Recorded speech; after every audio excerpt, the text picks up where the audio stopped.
11º dia. E o tema é: trabalhe, custe o que custar. Você já se sentiu pressionado no seu trabalho? Pressionado pelo prazo, pressionado pelos desafios da entrega, pressionados porque você talvez não tenha aquela habilidade necessária para poder fazer o que pediram para você fazer, pressionado porque você está trabalhando demais, pressionado pela sua família que está tendo você muito longe de casa, né, da família ali no dia a dia. Quando se fala em trabalho, a gente pensa em pressão. Eu sempre falo isso daqui, né, que eu fui, enquanto eu era pastor aqui durante 12 anos, eu trabalhava fora, né, numa empresa, em algumas empresas. E teve uma época, irmãos, que era bem difícil, muita pressão, muita responsabilidade de todos os lados. E eu cheguei aí ao médico porque a ponta dos meus dedos ficavam formigando. A qualquer hora isso aqui vai subir para o meu coração, né? As pontas dos meus dedos formigavam, né, de tanta pressão para entregar coisas, para responder coisas, para muitas coisas que eu nem sabia por onde começar, e a gente tinha que dar conta do recado e dar os resultados, né? Então, a pressão é algo não só do trabalho, mas na vida. Nós somos pressionados, né, em todo momento, pela sociedade, pela família, pela igreja, pelo sistema, por tudo. Esses dias aí estava rolando uns vídeos. Tem uns vídeos radicais. Irmãos, toma cuidado com os vídeos que você assiste, principalmente esses que chegam por WhatsApp, né? Tinha uns vídeos falando sobre toma cuidado com as suas operações de Pix, que agora vai tudo ser monitorado e tal. Tinha gente que meu pai estava preocupado, o que eu vou fazer da minha vida agora, né? Com ser monitor. Vai pesquisar, vai procurar os profissionais, as pessoas que entendem, né? E para ter certeza, né, se realmente você precisa se sentir pressionado com as coisas, né? Até os boatos, né? Tá todo mundo reclamando do que você falou nos 21, é só exemplo, tá?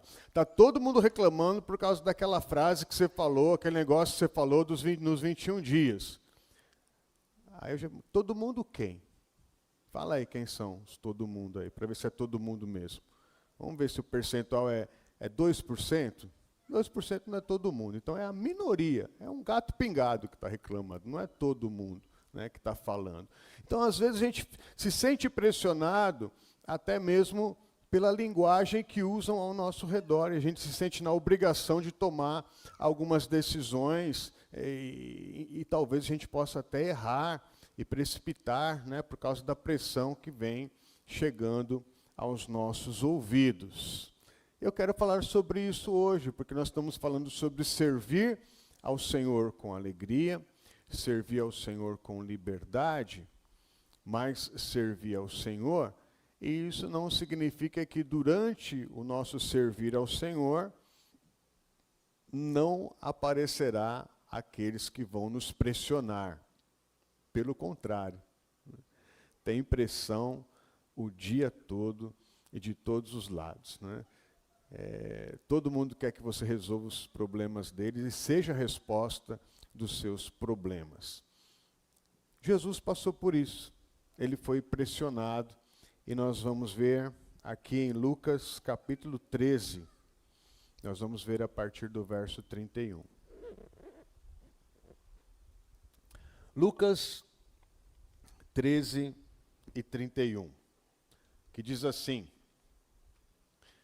naquela mesma hora, os fariseus aproximaram-se de Jesus e lhe disseram: saia e vá embora daqui, pois Herodes quer matá-lo. Ele respondeu: vão dizer àquela raposa: expulsarei demônios e curarei o povo hoje e amanhã, e no terceiro dia estarei pronto. Mas preciso prosseguir hoje, amanhã e depois de amanhã, pois certamente nenhum profeta deve morrer fora de Jerusalém. Jerusalém, Jerusalém, você que mata os profetas e apedreja os que lhes são enviados. Quantas vezes eu quis reunir os seus filhos, como a galinha reúne os seus pintinhos debaixo das suas asas, mas vocês não quiseram. Eis que a casa de vocês ficará deserta. Eu lhes digo que vocês não me verão mais até que digam: bendito o que vem em nome do Senhor. Até aqui. Irmãos, a vida de Jesus, ela foi pressionada o tempo todo, mas aqui a gente vê uma pressão direta.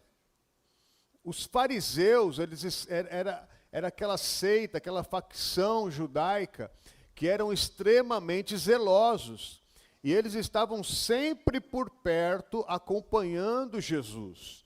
Certamente, alguns se converteram, mas muitos deles, eles estavam ali como inspetores da lei, como supervisores da lei, como aqueles que estavam assim de olho para verificar se Jesus não tropeçava em algum ensinamento e pudesse ferir os princípios da lei de Moisés.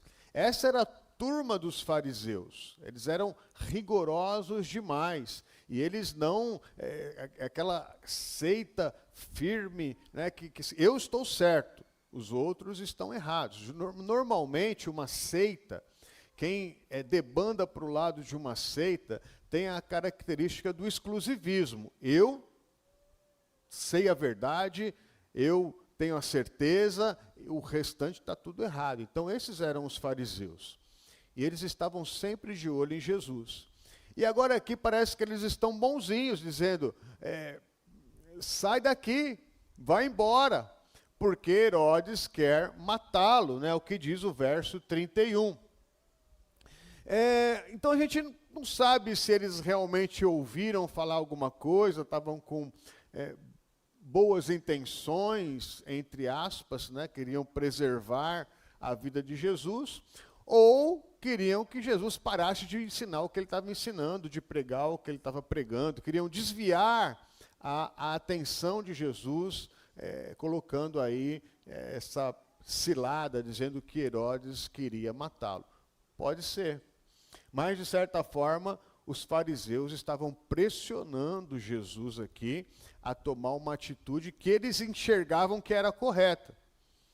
Isso não significava que era aquilo que Jesus iria fazer, porque Jesus estava ali para fazer a vontade do Pai.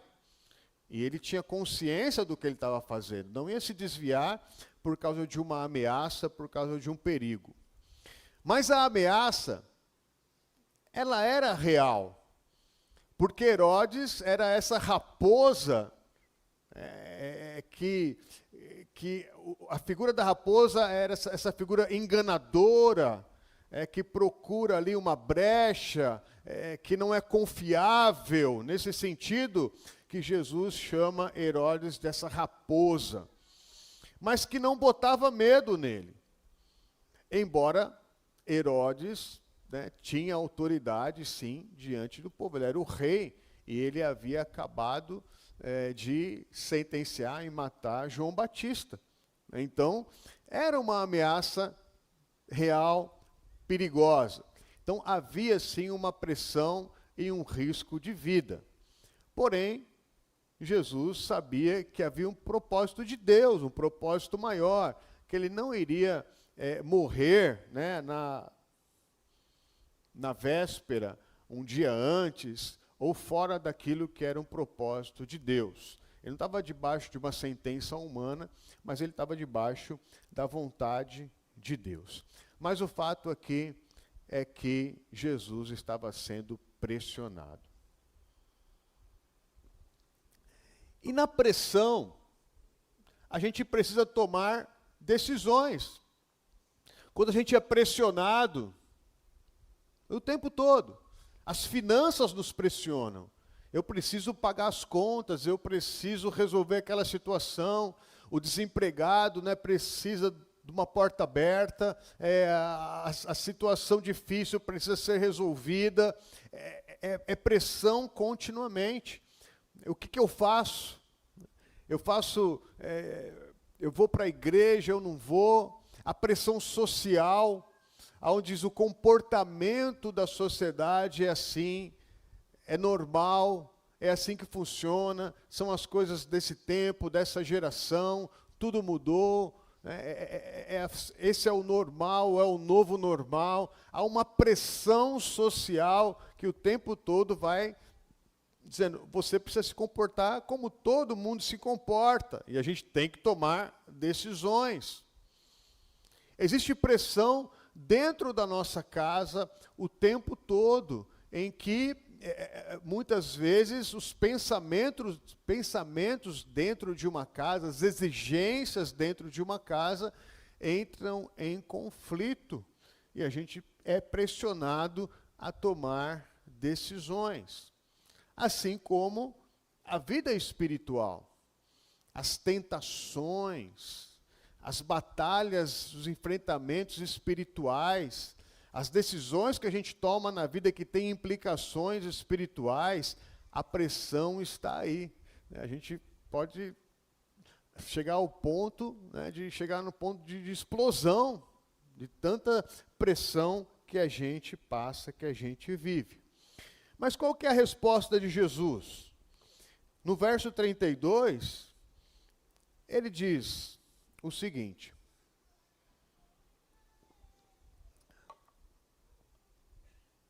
o que eu vou continuar fazendo?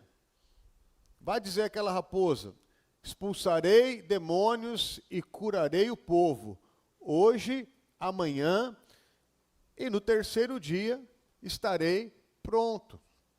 Jesus fala, eu vou continuar fazendo aquilo que eu estou fazendo. Eu vou continuar fazendo aquilo que eu acredito. Eu vou continuar fazendo aquilo que é uma convicção no meu coração. O Pai me enviou.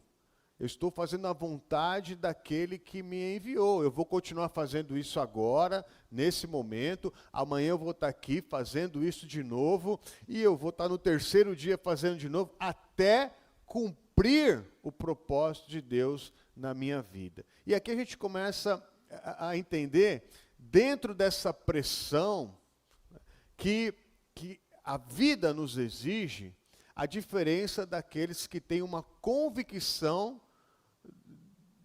do porquê estão aonde estão e porquê se posicionam como se posicionam. A vida não é simples, não é fácil. Os enfrentamentos da vida vão exigir muito de nós o tempo todo. Mas eu não posso ser dirigido pela pressão. Eu tenho que ser dirigido pela visão que eu tenho em Deus, pela convicção que eu tenho em Deus, por aquilo que o Senhor me vocacionou. Eu tenho que continuar trabalhando. É muito comum a gente ver pessoas que vão parando no meio do caminho, que vão desistindo na jornada. Isso é uma falta de convicção. Às vezes até, irmãos, eu estou nessa coisa de igreja há muitos anos. Quanto que eu já vi gritar, né, que eu estou posicionado, Jesus é isso, é aquilo, é tudo para mim, eu nunca vou deixá-lo, o meu chamado, e fala de microfone. Quantas pessoas eu já vi gritando suas convicções e hoje estão perdidos por aí, deixaram, né? A convicção não passou da porta. Não suportou a pressão da vida. Jesus está dizendo, eu vou até o fim. Eu vou continuar trabalhando, por mais que a pressão ela venha. E o trabalho de Jesus é o que ele estava fazendo ali naquele momento, expulsando demônios, ou seja, atuando nas questões espirituais, curando o povo, né? Trabalhando na questão da saúde das pessoas. Isso também para nós mostra e fala o que a igreja, como a extensão do trabalho do Senhor, servindo ao Senhor com alegria, servindo ao Senhor com liberdade, deve continuar fazendo. O que a igreja deve fazer? Quais são as obras, os trabalhos, a continuidade disso que a gente faz? A gente não pode tirar isso da mente. Por que nós tocamos e cantamos para nos sentir emocionados, sentir um arrepio e achar uma coisa bonita?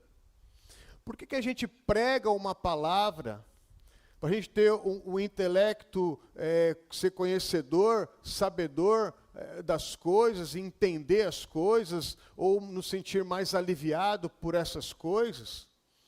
Por que a igreja faz o que ela faz? Abre uma porta aqui, uma frente de trabalho ali, um ministério lá. Por que a gente faz o que a gente faz?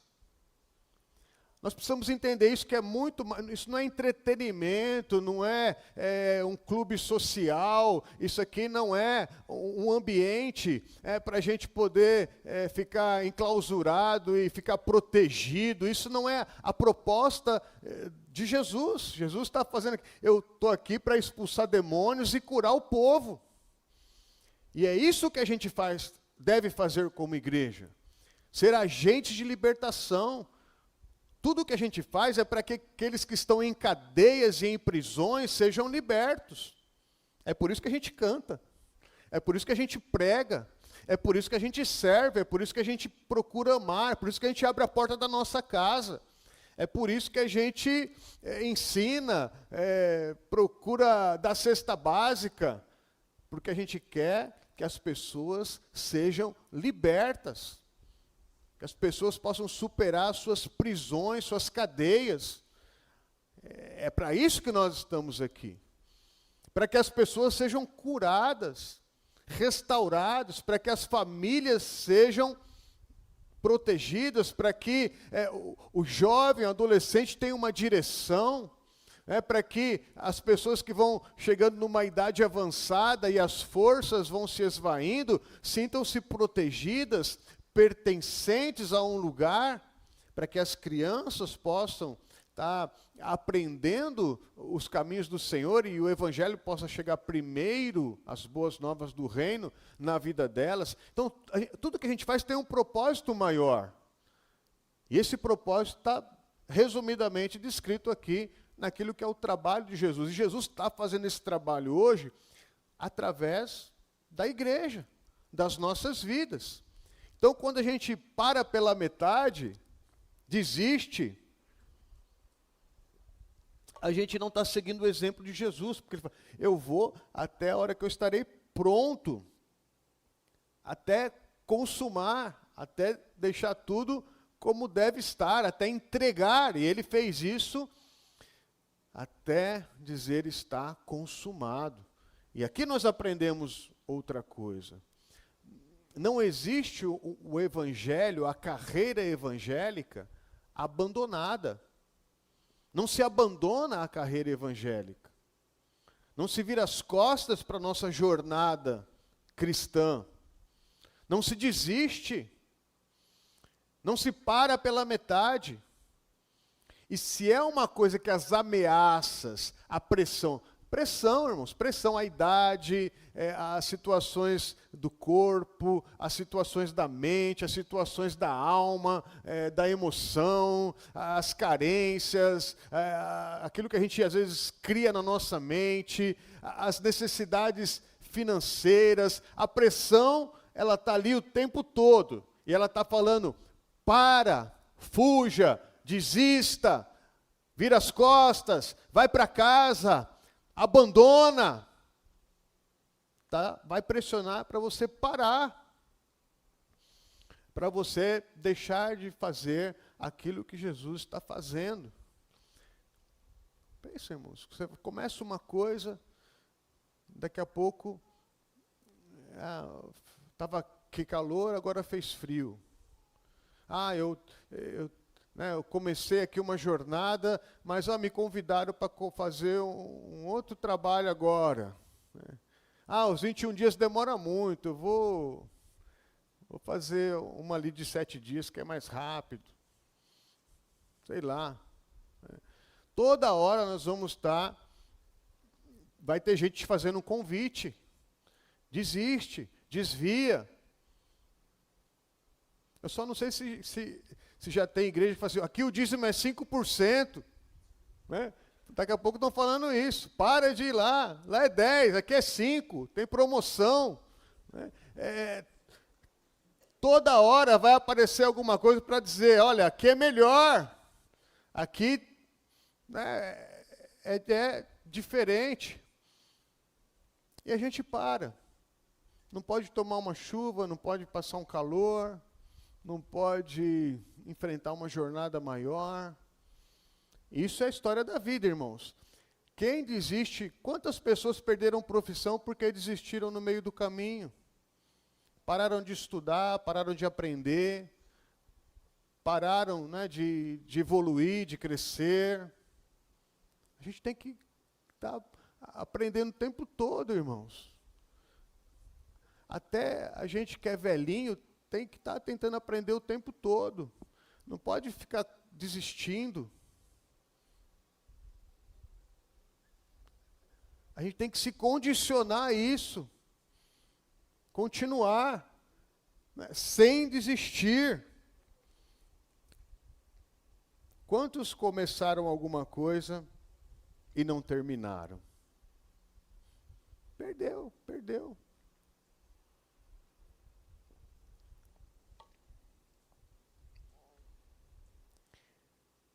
No verso 34, Jesus fala, Jerusalém, Jerusalém, você que mata os profetas e apedreja os que são enviados, quantas vezes eu quis reunir os seus filhos, como as galinhas reúnem seus pintinhos debaixo de suas asas, mas vocês não quiseram. Irmãos, esse clamor aqui de Jesus é cheio de emoção, quando ele fala, Jerusalém, Jerusalém. Jesus não estava realizando um trabalho forçado, um trabalho de obrigação. Porque assim, se a gente é mercenário, faz um trabalho por obrigação, um trabalho forçado, a gente vai aonde paga mais. Ou se a pressão é muito grande, eu vou pedir a conta nessa igreja, vou para outra, porque está muito caro trabalhar aqui. Jesus não fazia isso por obrigação, ele fazia isso porque ele amava Jerusalém, ele amava aquele povo.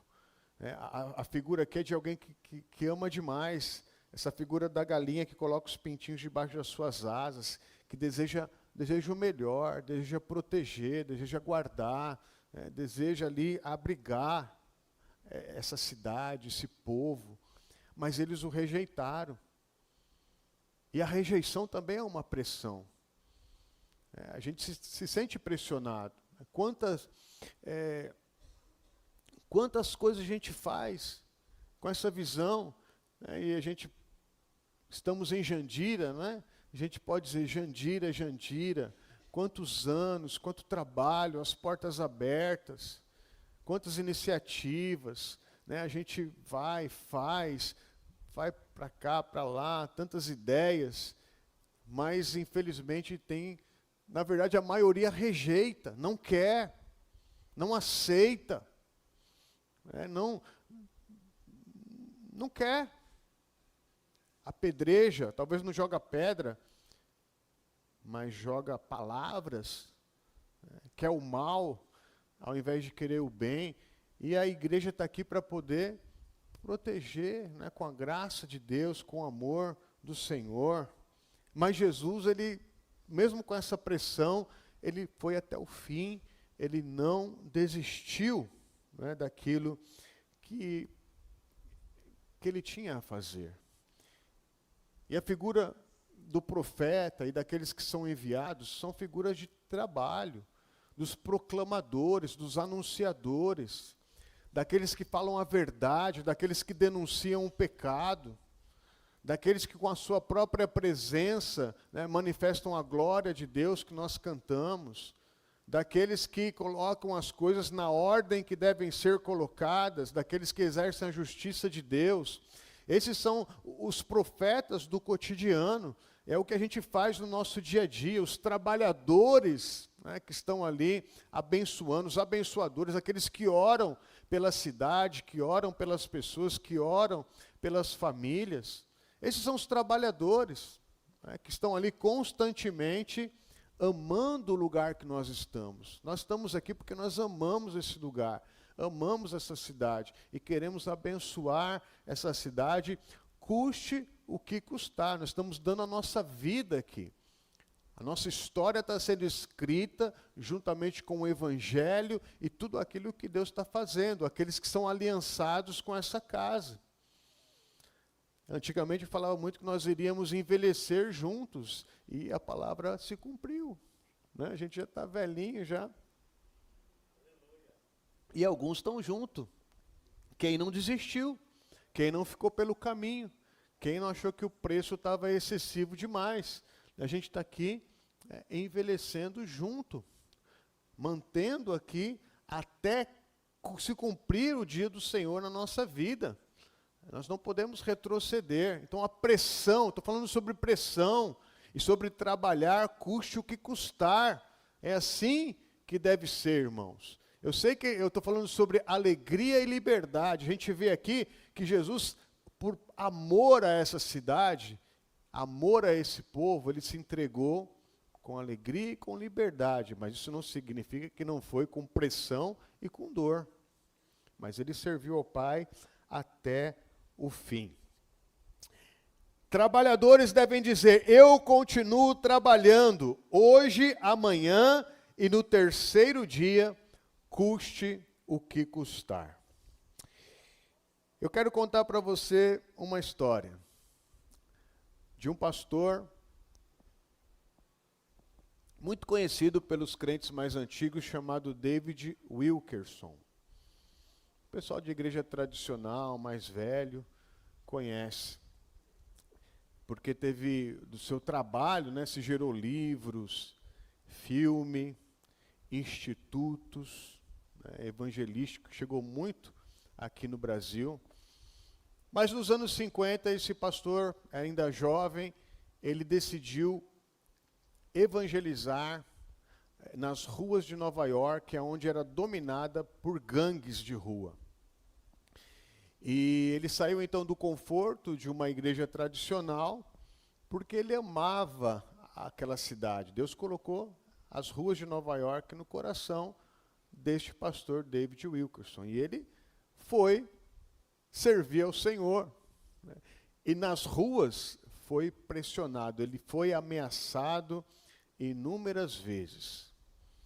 E nessas andanças, interagindo com as gangues, ele foi espancado 1, 2, 3 vezes.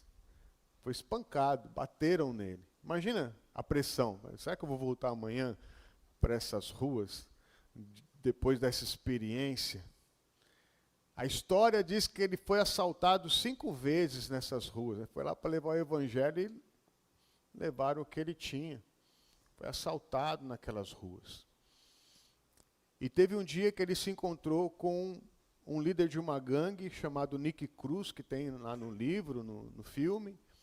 E esse Nick Cruz, ele estava falando do amor de Jesus, ele pegou uma faca e colocou no pescoço dele e falou: e sobre o amor de Jesus, você vai continuar falando, eu vou cortar sua garganta. E ele falou para ele: você pode cortar minha garganta, me fazer picadinho e me jogar na rua, mas Jesus vai continuar te amando. E aí ele parou. E depois de algum tempo, esse Nick Cruz entregou sua vida a Jesus. Como ele era o líder da gangue, muitos começaram a se aproximar ali. E ele foi esse agente de libertação. As pessoas foram saindo do álcool, das drogas, da prostituição, da marginalidade. Isso não é? Irmãos, a gente vê muitas coisas acontecendo por aí que não transformam vidas. transformação de vida é gente que era de um jeito e Jesus libertou e transformou em filhos de Deus. E foi isso que o pastor fez ali. Depois de muitos anos, o ministério dele teve muito sucesso, sucesso mundial. Tanto é que a gente está falando dele agora aqui. Perguntaram para ele, você tinha medo? Né? Você teve medo? Ele falou, eu tive muito medo. Quando a faca estava na minha garganta, eu tive muito medo. Mas ele disse, citando esse trecho, né? O meu Senhor, ele não retrocedeu, ele continuou trabalhando. Ele amava Jerusalém assim como eu amo Nova York. E eu trabalhei até que se cumpriu a vontade de Deus na minha vida. E é assim, irmãos.